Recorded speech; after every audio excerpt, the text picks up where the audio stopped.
All right, we're gonna start up here at the front of your unit at the tongue jack. So you've got two buttons on your tongue jack, one to turn off the light and to turn on a light for disconnecting and hooking up in the dark. The next button here is gonna retract and extend your tongue jack so that way you can raise and lower this thing to get it hooked up and disconnected from your truck. Below that, you've got your 7-way, which you're gonna plug into the truck, and that's gonna provide you with your running lights, it's gonna charge your battery, it's gonna give you your turn signals and your brake lights. And you've got your 2 tow chains here that connect to the truck to give you secure connection, as well as the emergency breakaway cable. So what this does is, if for whatever reason it comes disconnected from your truck, this pulls the emergency brakes, it locks the brakes up so that way this thing doesn't go rolling back down the highway. Behind that, you've got your 2 20-pound propane cylinders. They are full other than what we use to PDI the unit, which is to test the water heater and to see if the furnace works. It is fed into the unit with an even flow regulator, so this top dial here is going to let you know what tank you're currently drawing from, and there's a dial in there that will go from red when there's no gas to green when there is gas going through it. So when one tank empties, you can flip this over, open the other tank, take your empty tank off and have it refilled or exchanged. Behind that, you've got your 12-volt Marine RV battery. It's protected by that box to keep the terminals and the connections from getting corroded and stuff due to the weather. Behind that, you've got your vault box there with your battery disconnect on the side.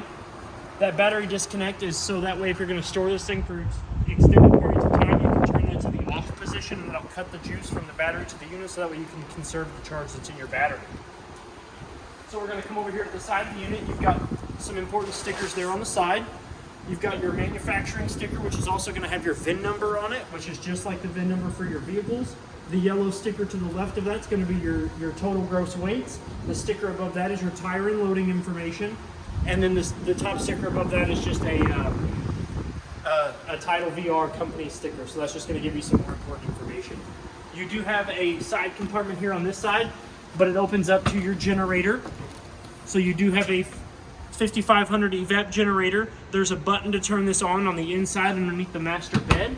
This does run off gas and it does need to be put in. There's a gas spout back there in the back, so that's where you're going to put the gas in, not only for the generator, but also for the fuel pump that your unit has, so that way you can fuel your toys up while you're out and about. You do have the exhaust port for your generator down there on the bottom. Over here, you've got your fresh tank fill spot, which is where you're going to stick your hose and regulator in, and that's where you're going to fill your fresh tank at. We always recommend a regulator because it keeps the PSI of the water down to between 40 and 50, and that keeps your lines from possibly coming disconnected or snapping or popping out of the crimp rings or anything like that. So we always recommend a regulator. Below that, you've got your outside sprayer, which is where you're going to hook your outside sprayer hose. It's got 2 teeth on the male end of the sprayer hose.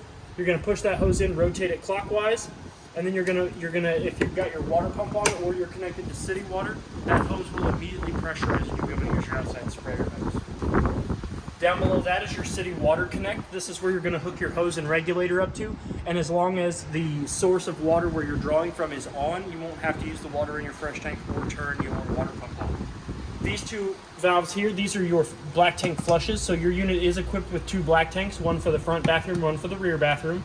So you've got your front bathroom black tank flush and your rear bathroom black tank flush. When you are using these, you do want to make sure that your black tank is open and that it is empty. That way you don't deal with any sort of back pressure or it's spitting up nasty, gross black tank water up through your toilets. Down below me here, you've got your first set of sewer connects, which is where you're going to hook your sewer hose up to and then run on the other end of the proper dump station, and then you're going to pull your black tank handle and then your gray tank. So the black tank, this black handle here is going to drain out your first black tank, which is going to be the front bathroom, and then the gray is going to dump out your shower and bathroom sink. Okay, so then you want to do this one first, and then your gray, because that gray water will help flush out any of the bio waste that's caught up in your tubes. Okay, it does have a cap on it, so when you're not using it, you do want to make sure that that cap is on it, so that way nothing leaks out or nothing gets up in your water connection ports. Down here underneath the tire, it's kind of hard to see. Underneath the slide here, I don't know if you can see it, but you do have your fresh tank valve there. It is a 1.5-inch dump valve, so your fresh tank does empty out pretty fast. You just pull on that white handle there and it'll empty out your fresh tank. That tube sitting next to it, that's a breather tube, so what that does is that's going to help prevent any back pressure from spitting out your fresh tank fill. So what it does is if it builds up air while you're filling your fresh tank, it'll burp out of that.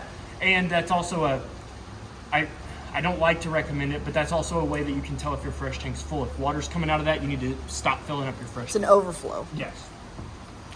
Your tires here have been checked. The PSI in them is sitting anywhere between 75 and 80 PSI, which is where they should be.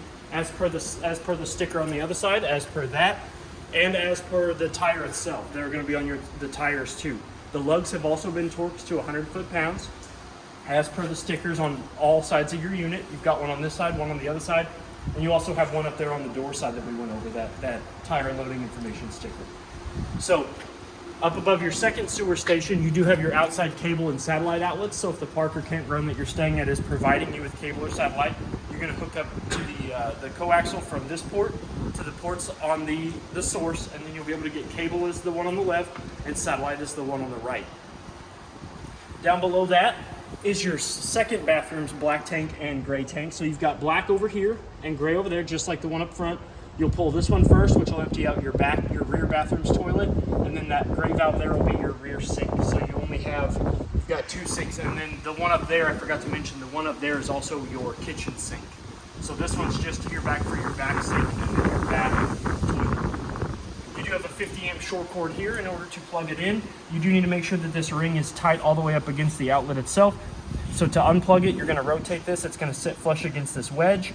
You're going to rotate it counterclockwise and remove the power cord. To plug it in, you're going to line up the grooves and the prongs. You're going to slide this in. You're going to rotate it clockwise, and you're going to rotate this ring clockwise until it's flush with the outlet base, okay?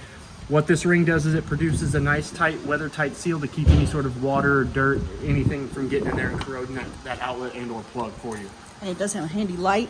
Yep, it'll let you know when it is powered on. And then when you do not have the cord in there, you do want to make sure that this cap is down over that to kind of keep the weather from doing the same thing when it's not plugged in. You do have a gas port there.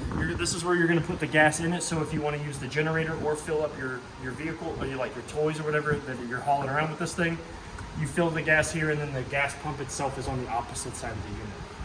You do have a hole here in the side that is a 3/4 inch socket. It's in the inside of your unit, in the master bedroom. This hole here, you run that jack in there, you run that manual crank handle, and that'll lower your spare tire that's underneath the back end of your unit, okay? Which also has been checked. The PSI in it is sitting at 80, and then you'll just raise it back up when you're not using it. You do have a nice big back door here with 2 lights on either side, which is controlled by a light switch on the inside. And you are prepped for a Fury backup camera if you want to purchase that from the store from us, okay? To open up the door, you're going to lift up on these 2 latches. There's one on either side. They do have holes in them, so you can lock them if you want to. Get yourself a padlock, you can lock them. You're going to lift up on the handles, rotate the handle outward, and I always lower this back down. You're going to do the same on either side. And then the easiest way for me to do it is I'll get it started by pulling on the handle. And I'll start here in the middle, and then I'll just walk the door down until I get to the edge, and I'll lower that down. Now that we have the back door open, this has 2 modes. So first mode is going to be a party deck mode. So we're going to undo the safety straps for the handles. There's one right there.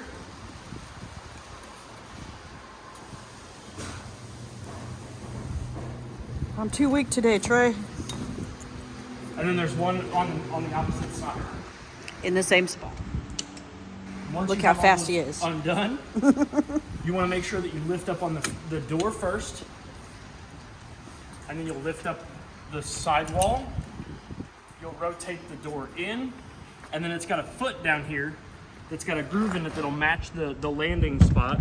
You'll slide that in. See if I can get under here so you can see. It'll snap shut, and then you'll lock that into place, and then that'll keep this upright. And the same goes for this side too. You'll do the exact same thing on this side. You'll lift up, rotate up, spin the door in. That little landing foot will go in that hole. You can lock it shut. Now, if you want to use this as a gate, you don't have to lock that in, so you can easily get in and out. You want to leave that up. But we're going to go ahead and lock that in. And this is really easy. I've done this all by myself before. Yep. And then you can close the latch so that way nobody can get in and out of this. Now, the other mode, which I'm not going to demonstrate, is you can actually undo these here or undo them down here. This is used for tightening. If these get loose, you can tighten them here. This is threaded up through here, so you can tighten that up to give these less or more slack. And then if you want to, you can remove this cotter pin here and the one on the opposite side, remove these all together, and this becomes a ramp. So that way you can get your toys in and out. And when you do that, you want to have this down, right? You want to have it, you don't, I mean, if you have it down, then you run the risk of your toys running over it. I think you can flip it. I don't think you want it in this position. No, you don't want it up and you don't want it down. There's a way that you can actually, you can remove these if you want. Yeah, you can take them off, but you definitely don't want it in patio mode. No, not when you're loading your toys up and down. You want to actually remove these. You want it flat. You can flip it up in the flat mode like this to get your toys in, or you can remove it. Yeah. To get it out of the way, because it has pins here all the way around. You can remove all of those to remove this and then use this as a ramp. So now I'm going to go through the process of breaking it back down for you. So you're going to lift up on the handle. You're going to come down here and you're going to rotate these locks back into the open position. You're going to push in on the gate. That's going to lift it up. You're going to pull up and out. You're going to swing the gate out. You're going to lay it flat. And you're going to swing the top, the end gate over the top of it. It does not go underneath. It always goes on top. And then you're going to slide that safety latch over there. This one goes through the little ring. Button it back up. And the same goes for this side. Slide it out of the lock. Slide it outward. Lay it down. Put it on top. Slide the safety latch through. Just slide through right there. Yep, little silver rings. And the next important thing is when you're bringing this up and down, you want to make sure that these safety flaps here, I don't know if you can see them, these right here, are majority under the way underneath the gate, because they will get caught in here if they're not secured down. They will get caught in here and tear and rip. And what those are is that there are two rips here on the inside. They have a catch, they have a clip on this white strip here that will fold back and clip. So if you've got young ones or dogs or anything that's going to be enjoying this as a party deck when you have it down, they can't get through here. So it fully encloses the whole area. So now that we have the gate backed up, I'm going to go ahead and push the door back up. So you're going to want to lift up and slide. And the second thing you do is you make sure these are pushed in, the little cables. And then you just walk it up. I get it to about there. And then I'll come in and I'll make sure that those cables are tucked in. Once you have them tucked in, push, swing your handle back over, lower it back down into the saddle, and then you can close these back up. And if you, like I said, if you have a padlock, you can lock those back up, okay? So now that we're done with that, we can come right here to the back side.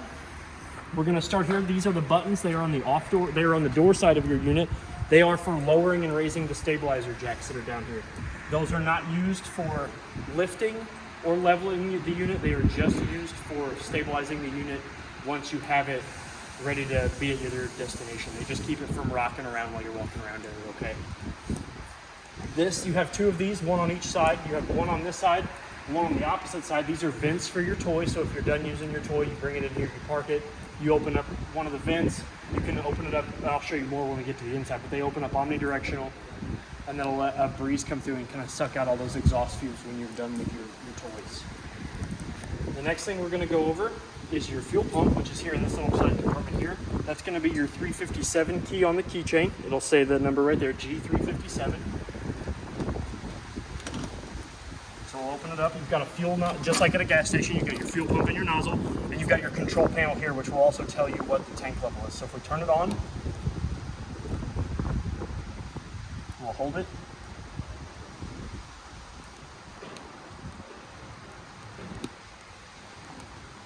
I think it might have a safety feature where if it doesn't have fuel in it, it won't come on. Yep. I didn't know if there was any residual in there or not. But you'll turn this on, it'll show you what level the tank it is. You've got empty to full, and then you'll be able to, once you're using your gas, it'll keep track of the fuel level, and then it'll automatically turn off when there's no fuel in it. So And the other great thing about it is that this will actually, when you're finished fueling, it will siphon the gas back out of the hose into the tank, so you don't have stagnant fuel sitting in your fuel line. Yep. You do have steps to get to the entryway to the toy hauler part. Fancy.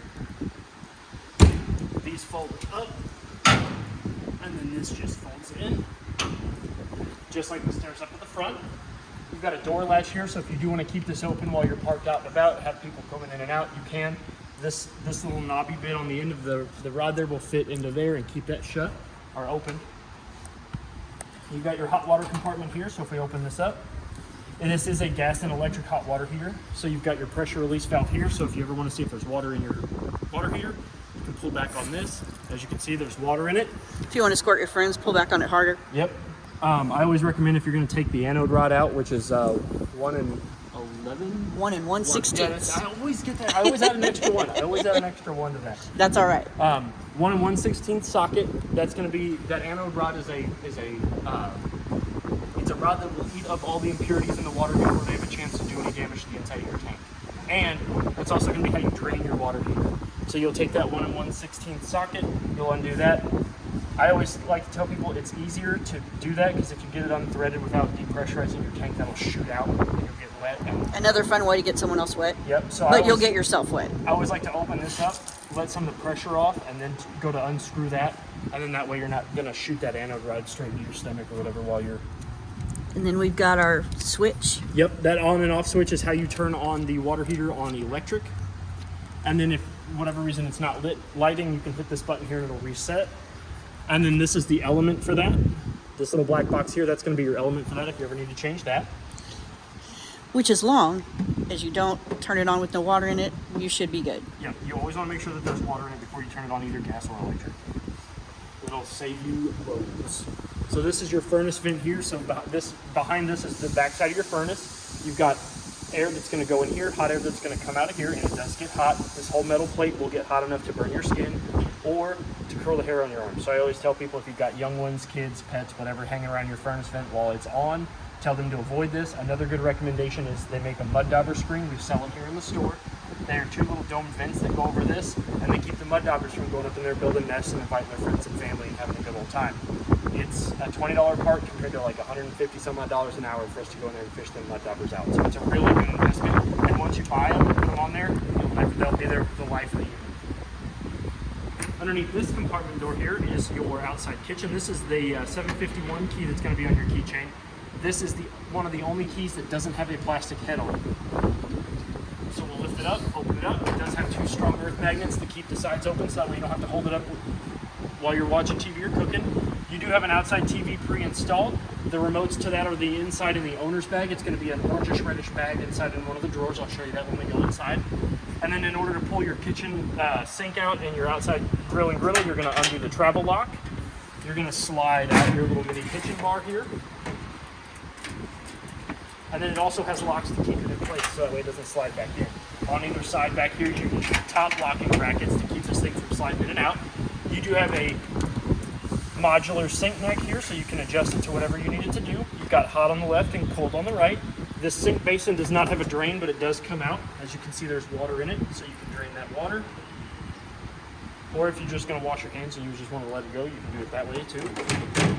And then your outside grill combo has a cord that runs to the underside of it. If we decap it, you always want to make sure that silicone cap's on this and these when you're not using it, because mud daubers will smell that gas and they'll go in there and build a little nest.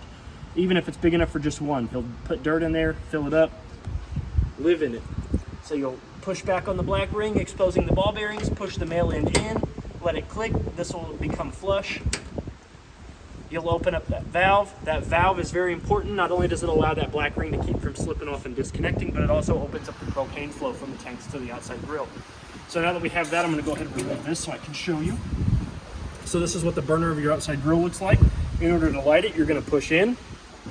You're going to turn it to light. You're going to hear gas escaping. It's going to make like a slight whistling sound. After you do that for about 15 to 20 seconds, because you want to get enough gas flow in to ignite it.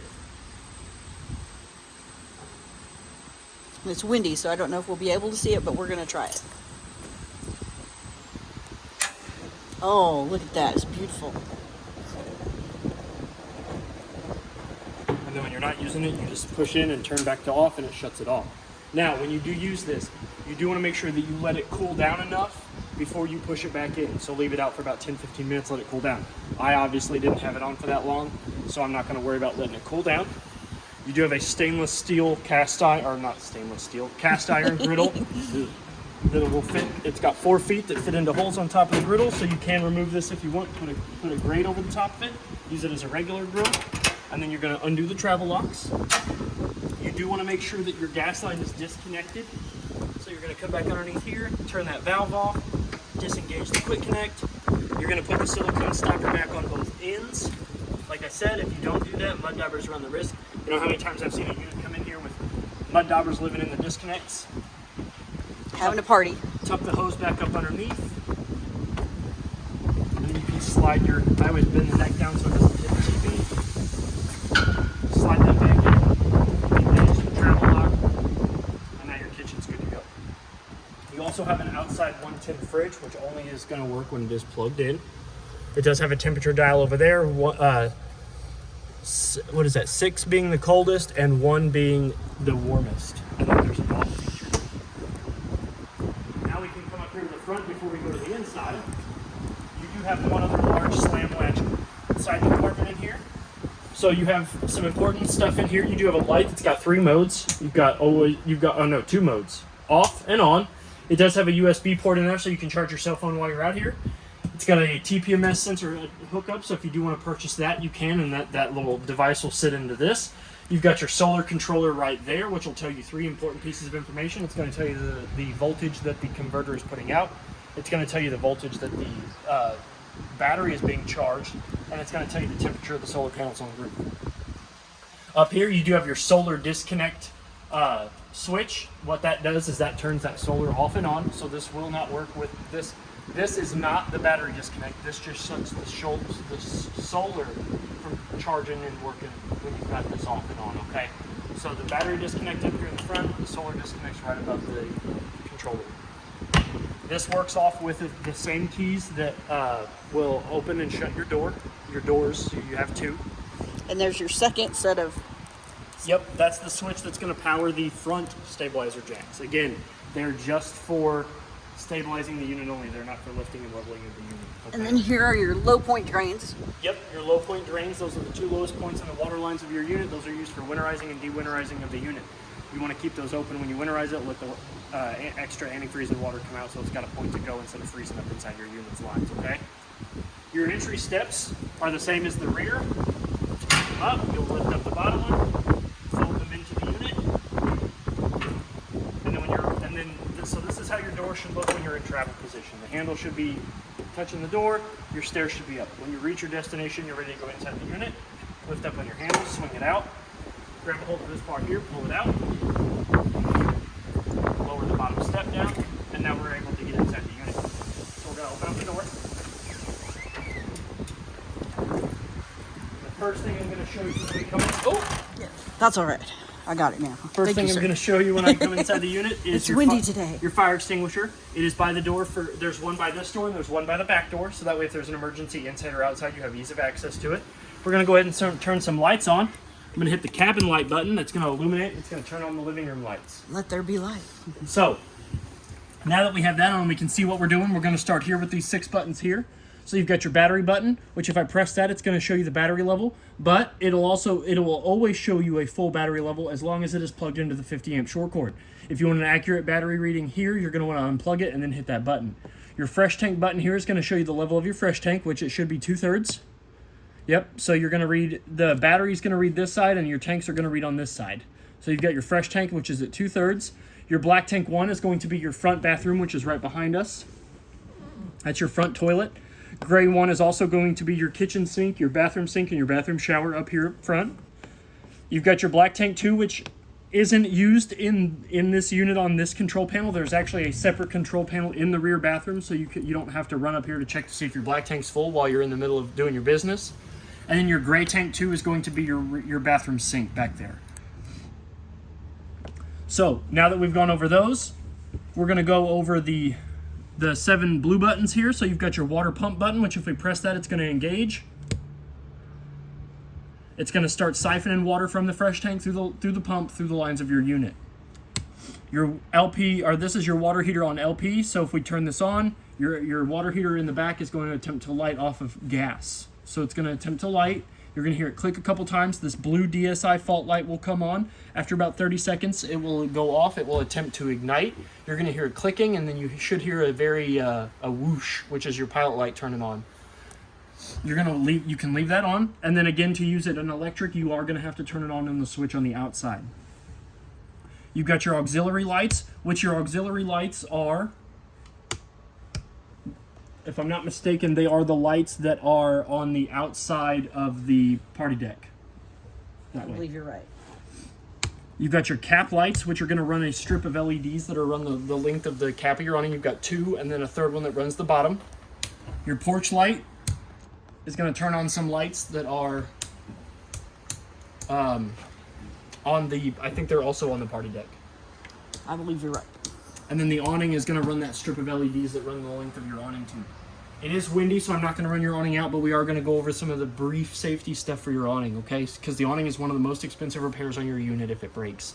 So when you run your awning out with this button here, you're going to hit extend. You're going to watch your awning arm come out. You're going to watch a tube unfail the top canvas. Once it gets all the way, there's going to be a skirt that hangs down.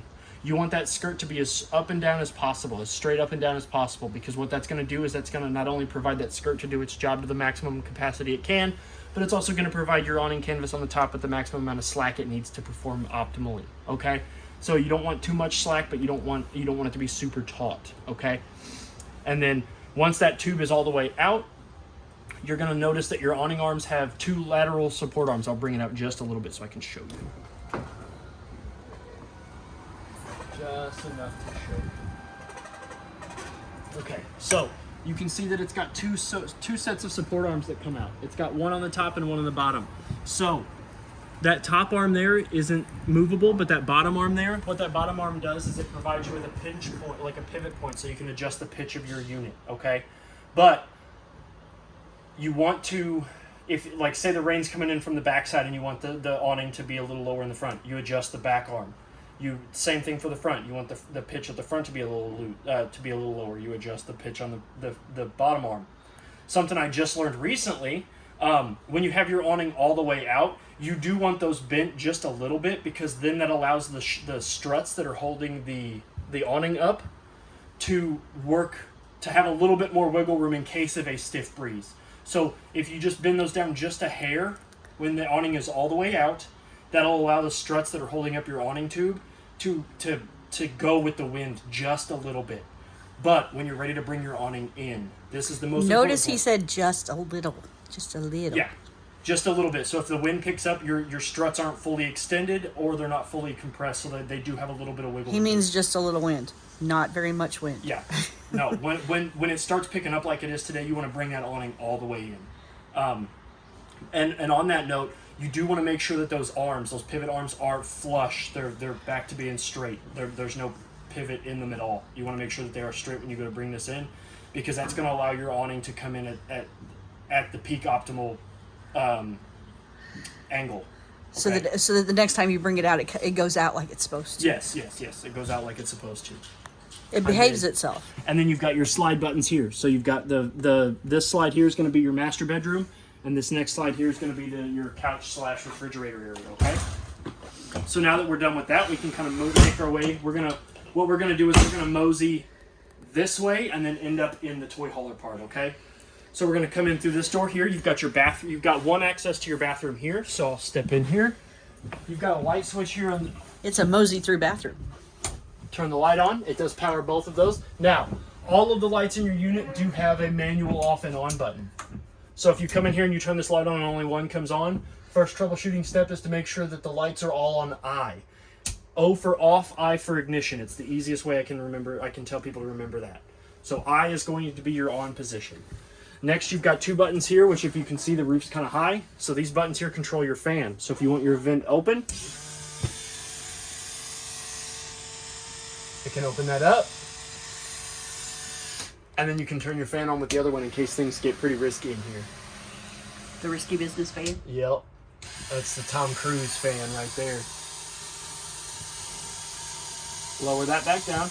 Now, there is no max air cover over that. So if you're parked out somewhere where there's no cover and it is raining, do prepare to get wet because there is no max air cover over that. Your toilet is a 2-portion valve toilet. So If you open it up and you step halfway down, your bowl's going to fill with water. If you floor it, it's going to open up and go to the black tank where it belongs. You do have a GFCI protected 110 outlet over there, so if you do want to plug in a hair blow dryer, face trimmer, curling iron, anything like that, you do have access to do that. You do have a medicine cabinet inside your travel mirror. It is safety back glass, so you don't have to worry about it shattering and going all over the place. Above the toilet, you do have storage up here for hand towels, body soaps, towels, stuff like that. Underneath the sink, you have more storage. Behind this panel down here at the bottom, that is where your water pump is located. So that is where you're gonna undo that with a size 2 square head for your drill. You can remove those screws, and that's how you're going to winterize and de-winterize your unit. There's a valve on there that's going to an inlet. It's basically a hose that ends in nothing. You're going to sink that hose down to your antifreeze jug, and then you can turn your water pump on, and it'll siphon through that to the lines and all that good stuff. Or you can just bring it here and have us do it. You do have a skylight above your shower, so you can shower in the beauty of nature if you want to. A really tall shower, so somebody like me would benefit from this. You got a soap rack there, so you can put your soap, your hand towel, your razors, all that good stuff. Your shower head has a pulsing mode. I think it's got like 3 different modes. It's got off, which is this button here, so you can cut the flow of water if you're boondocking it, so that way you don't have to turn your hot water off. Then you can swap this dial here, and I think it goes through like 4 or 5 different shower modes. It's got like a pulsing mode, a stream mode, a shower mode, and like something else I tend to forget. And then your shower curtain here is on a rod that you can cinch with the Velcro that is attached to the wall, so that way you can keep it all the way open, and then you can close it. So now we're going to come into hot, all the way to the left, cold all the way to the right, and then to draw water, you're going to pull outward. Then we can come into the bedroom here, which I'm going to turn the switch on to turn the lights on, which is right here by the door. That's going to turn on again the 2 manual lights that are above the roof. They do have off and ons. So on this side of the bedroom, you've got a nice big storage closet.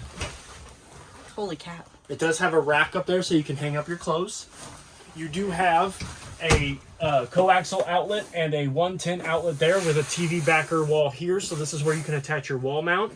And then your coaxial will go into this. And whatever TV services your living room TV is allowing you to get, which whether it be antenna, cable, or satellite, you'll be able to draw that through this coaxial as well. So you'll be able to get whatever services you're currently using inside your unit into the bedroom as well as an outlet to power your television. You do have 2 110 outlets on either side of your little organizer here, as well as this side has a USB outlet, and this side here has a wireless outlet. So you can put your phone on this and it'll charge your phone. And I have an OtterBox on mine and it still reaches through that. So if you have like a protective case on your phone, depending on how thick it is, it'll get through that as well. You do have storage down here. It's all one big storage compartment. As you can see, there's your manual crank handle for the spare tire. And the tongue jack. And then more storage behind me. Does it work for the stabilizers too? Yes. On the off door side, on that side of the stabilizer jacks, there's a 3/4 inch bolt that you can turn that with, and it'll raise and lower those if the motor gives out. Outstanding. So underneath the bed here, if we look at the corner, you do have your generator switch here, which you'll press and hold this button here. It'll start up, and then this will illuminate, and then to stop it, you'll just tap this button here, and this will tell you how long it's been running. How many hours it has on it. Mm-hmm. And then isn't there something we have to do to this bed when we put the slide in? Yes. So in order to bring the bed all the way in, you do want to fold the mattress up because the slide comes over the top of this. So if you can see, I'll lift this mattress up, you can see just a little bit. So the slide, this piece of wood actually comes in and rugs in here, so you do want to flip the bed up because if you don't, it'll end up running into the wall. That's why it's got a break in it, so you can flip it up. And then when you're ready to sleep, you can fold this bed down. You do have 2 lights up underneath the head of the bed. They both have a USB port in them as well. That one does as well. They flip on with the same switch, O for off, I for ignition. And they do have a USB port again, so you can charge your phone while you're sleeping. You do have above head storage. Large single compartment with 3 individual doors. So you can store like extra blankets and stuff up there and there.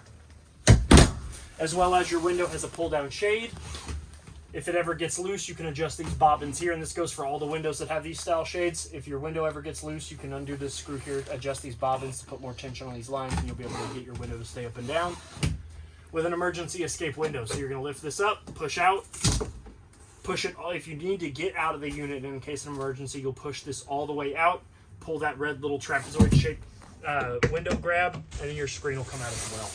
And we recommend you go feet first. Feet first, yeah. And in case you've had too much red meat or beans while you're barbecuing, you do have a vent fan up here. So you're gonna turn this gray handle here to open the vent. And if your husband's gross, you can turn this fan on here, and you can, so he doesn't smoke you out in the middle of the night. And it doesn't have a max air vent, so yeah. So if it's raining, open it at your own risk. Open it at your own risk.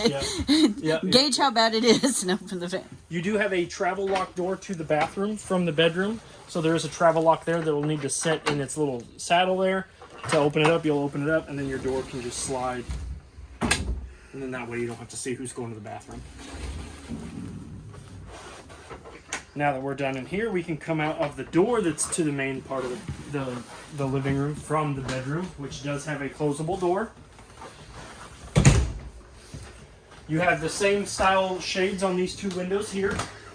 Lift up. See, this one's loose, so you take these off, which we'll take those off. Rotate those. Actually, you don't even have to. You can just rotate them, and then this way. See? Done. You just rotate the window bobbins. This window opens by pushing the two tabs towards the center. This window here lifts, same kind of shade. This is also a secondary fire escape window.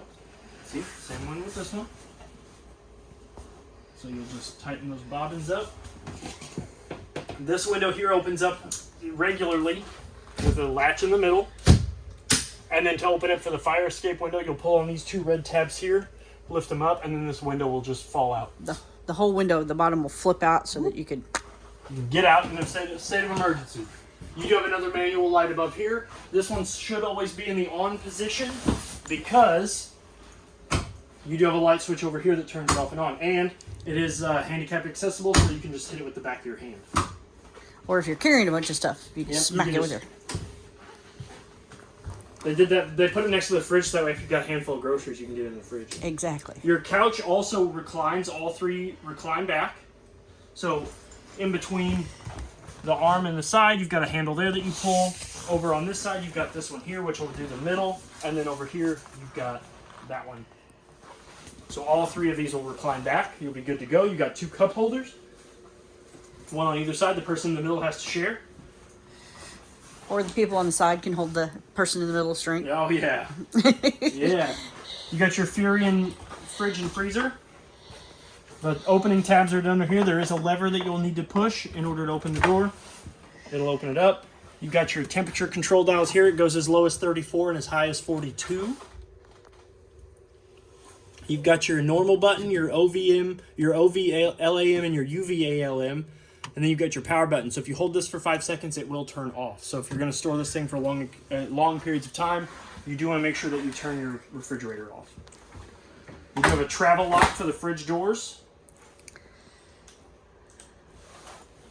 And then your freezer opens up, pulls out. You've got your deep drawer for like your ice creams and snacks. You've got your top drawer here for like your quick go-tos. Frozen margarita. Now we're going to go over the kitchen stuff before we go back to the toy hauler part. So you do have a nice big countertop here. It's a little bit higher elevation than your standard one. You do have a nice big stainless steel basin sink with a neck that does swivel. Hot to the left, cold to the right to draw water, pull towards you. The neck does come down so you can get in and spray your veggies, your meats, your fish, whatever it is you're doing, your kids, your dog. Your friends. Your handle there does have a button that'll go from regular faucet to sprayer, but you'll have to, as long as water's coming out, that'll stay on, but it's a pressure button, so if there's no water, it's going to go back to being a faucet. You've got a cutting board / more storage, some more counter spot here, more cabinet space above.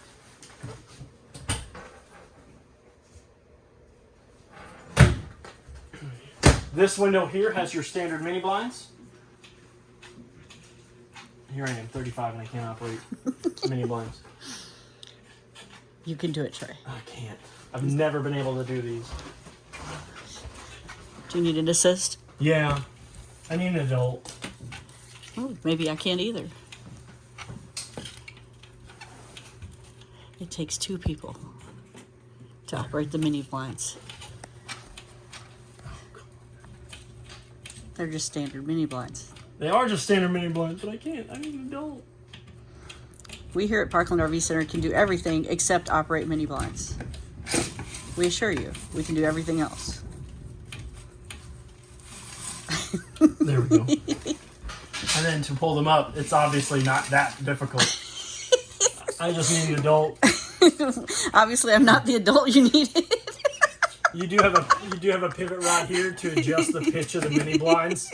We can do this. See, we can use the pivot rod. Yeah. We're good at that. And then this window here opens up with the two pull tabs. We can do pull tabs too. Yeah, barely.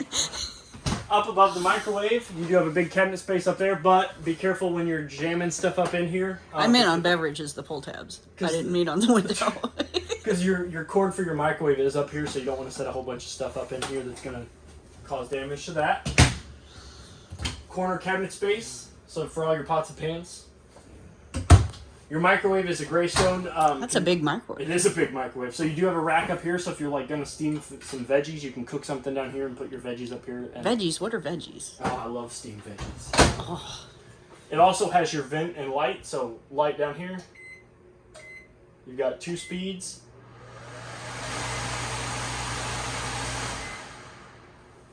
Careful, because the exhaust for that is up here, and the first time I turned that on, I got hit in the face with a bunch of dust. So I don't have to worry about that because I'm really short.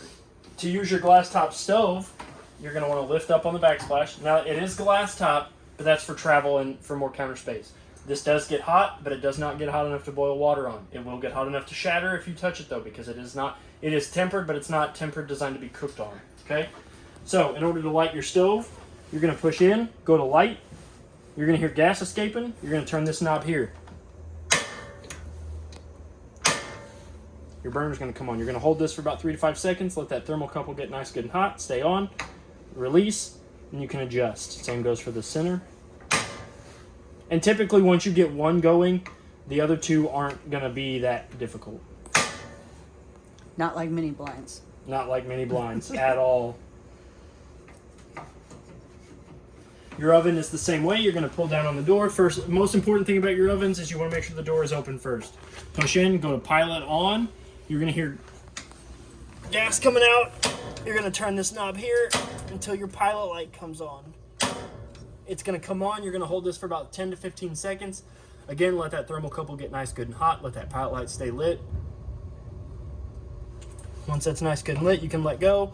And you can adjust your temperature accordingly.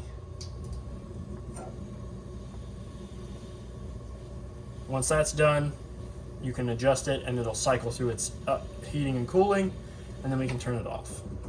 Now, one other thing that I like to tell people when they're using their ovens is when you're done using it, just like the outside grill, close your door just a little bit, let it sit open for a little bit, let that extra heat come out, especially if it's cold outside. It'll help warm the inside of your unit, and it'll also keep the fumes from building up in there. So here's your one of your master GFCI outlets. It's got a test and reset button, so if for whatever reason your GFCI outlets aren't working, you can kind of come and hit this button here and it'll reset those circuits, and you can test them that way too. So what's important about that is, and a lot of people don't know what that means, is all of your outside outlets or any outlets that are going to be around anything that can get wet or water, those are going to be on the GFCI circuit. So that's going to keep the whole unit from short circuiting. If like say you're cooking and you're cooking something and it splashes on it, it's just going to short out those outlets. So you just come hit the reset button, they should all kick back on. It's a safety feature to keep you from short circuiting out your whole unit. You have a bunch of storage in this cabinet above your furnace. So that big black vent down there, that is your furnace vent. That is where a lot of the heat from your furnace is going to come out at, as well as, if you notice, any of the black vents along the floor of the unit are your furnace vents. Any of the white vents in the ceiling are your air conditioner vents. You do have another GFCI circuit here, master and reset, as well as your thermostat. So you do have a Dometic air conditioner and climate control system. So to turn it on, you're going to hit the button. It's going to wake it up. Right now you can see I've got the furnace on. So we go through the modes. We've got off. We've got fan. That's your fan speeds. air conditioner, which is going to be cool, which is the snowflake, and then you've got heat, which is the wavy lines. Go ahead and turn that off. You've got your two buttons up here, which increase the temperature and decrease the temperature, okay? Next, above our head is you've got your television. So your television is on a travel mount, so if you're sitting on the couch and you want to watch it without having to be, you know, up against the wall, breaking your neck, you can pull it out, rotate it to the side, and now you can watch it from your couches. Behind that, the reason I pulled it out was because you've got a USB outlet up there, so you can charge some outside media. You've got your coaxial, which you've got cable and satellite at the top, antenna at the bottom. This little black button here with an LED next to it, that is your antenna booster. So in order to get antenna channels, that button does need to be pushed in like it is, and then you'll get green light on. Yep. So then you'll get antenna channels. To get cable and satellite, you'll undo the coaxial. You'll put it up here at the top, and you'll turn that button off. When that green light goes off, then you'll be able to draw satellite and cable. So bottom coaxial and button in is antenna. Top coaxial and button off is satellite and cable. Then you've got a 110 up here to power your television. And I always like to show people the travel lock for your TV. So there's a little claw at the back side of your TV mount, and there's this little nub here. You want to make sure that that claw is securely grabbing that little handle, and that way your TV doesn't rattle around on the mount while you're driving around. So, and it does take a little bit of force to put it on there, so you're not going to damage it. So you're going to want to make sure that this arm goes towards the refrigerator, then the front arm comes inward, and then once you have it in, you just give it a nice good click, and now it's back in the travel position, okay? Now that we're done with the front half of the unit, we can come to the back half. So we're going to start by turning some lights on. So you've got your light switch here, which is going to turn on 4 of the same modal lights that got on and off. So like I said before, if you've got any of them that don't come on, make sure that those lights are actually in the on position before you turn the switch on. And then this light here will turn on the 2 strips of LEDs that run the length of the motor frame for the jack beds, okay? Speaking of the bed lift controls, the switch for it is here. You've got up and down. There's a whole separate video that we're going to attach that's going to show you the ins and outs of your bed lift motors and stuff like that, and all the different modes that you can have them in, okay? Just know that you do have 2 tables up here underneath this mattress. You've got a narrow table and a wider table. You've got 2, so you can pick and choose, you know, which table you want to use. You do have the same Dometic thermostat for the air conditioner back here, but this only activates air conditioner. So it doesn't do furnace, it just does air conditioner. You've got a GFCI protected 110 outlet there, as well as a coaxial outlet for your television there. And right here is your TV backer. So you can put a TV mount here and you can have a TV back here. So if you're not using this for a toy, you can have a TV back here and you can do all that good stuff. You've got your fuse panel and breaker box here. Your fuse is here. The main one you're going to pay attention to is this 20 amp GFI one here. This is going to trip if any of your GFCIs trip. And then over here is your fuse panels, which this has the auto detect system, which if one of these blows, a little red LED next to it will illuminate, so that way you'll be able to see which one is blown. And it's got a transparent window here, so you'll be able to see that light through here when one does blow. Again, the black vents around the floor of the unit are your furnace vents. Speaking of vents, I'm going to go ahead and close the door so I can show you what these vents do. So those 2 vents that I was telling you about on the side of your unit, you've got one up here and one down there in the bottom left corner. So what these are for is if you have a toy in here and the exhaust gets to you, you can open these up by grabbing the handle, pushing it in the middle, and opening it up. So if you're traveling down the road, you're going to want to open this one up and push it towards the door, which is going to open that vent upward, so it's going to suck air in as you're traveling. And then that one down there, you open it in the opposite direction, so that way it creates almost like a vacuum. It sucks it in, and then it's got a place for it to go out. So you can open them up and you can create a suction, so that way all the exhaust fumes and stuff don't build up back here. And they do open omnidirectional, so like if you want to open it that other way and get one going that direction, you can as well. You do have above head storage. It's one single storage compartment with 3 individual doors.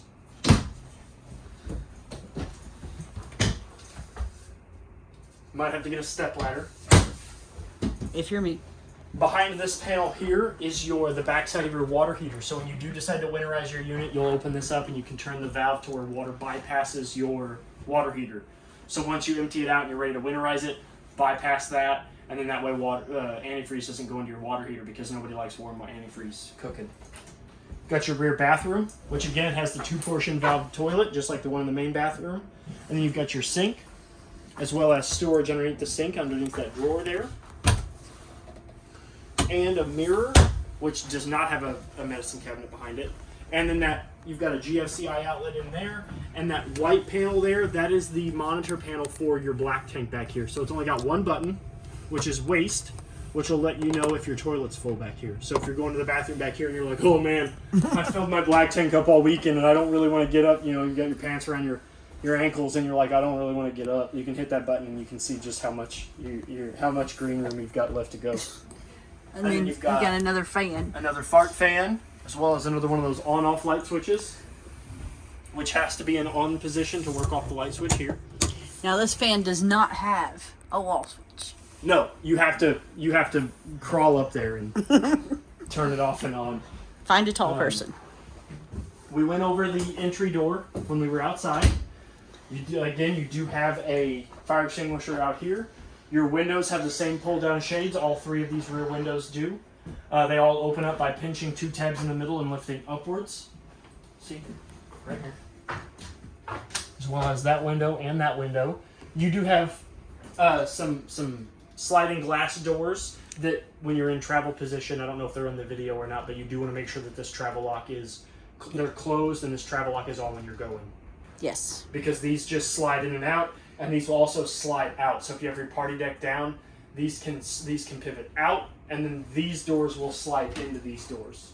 So you always want to make sure that you have them closed and this lock is good to go, so that way they're not gonna do damage to the ramp or the gate or the doors or the bed or any of that good stuff. And then, like I said, you do have a separate video that's going to be attached with the way to operate your bed lift. Okay. I think that covers everything other than your tow hooks down here, which I think they're rated up to 5,000 pounds. 5,000 pounds. I was going to say 5,000 or 5,500. I couldn't remember which one. But it is a sticker right there to secure it. But if you have any questions or concerns, please feel free to reach out to me. My name is Trey here at Parkland RV. Happy camping and good luck. Thank you.